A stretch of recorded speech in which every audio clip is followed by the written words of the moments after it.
Furniture है मेरा, यहाँ बाजू में मेरे जो है गद्दे की कंपनी गोलमगड्डा रेलवे ट्रैक, यहाँ पे बाजू में मेरे रेलवे उसकी गद्दे की कंपनी है। उसकी पूरी शॉर्ट सर्किट होने की वजह से, आग लगने की वजह से पूरा हमारे पास आग आ गई। उससे हमारा दुनिया का नुकसान हो गया। आज जो शादी के सेट्स देने थे हमारे पूरे डैमेज हो गए। आपका कितना रुपये का सामान डैमेज हुआ? हमारा 6 से 7 लाख रुपए का माल है, जिसमें से थोड़ा अच्छा है और बाकी सब नुकसान हो गया।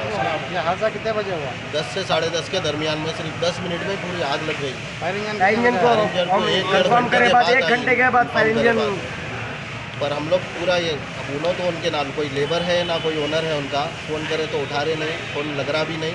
और ना लेबर है, ओनर का नाम मोहम्मद जाहिद है। कहाँ रहते हैं?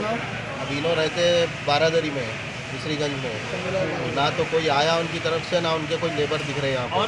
पूरा हम लोग जो है गाड़ी बुला के, फायर इंजन बुला के आग बुझा रहे, जब से पूरा सुबह से वही कर रहे हैं। किस का गोदाम है? जी, किस चीज़ का गोदाम है? गद्दा बनता, रुई का गद्दा रुई का गद्दा बनता।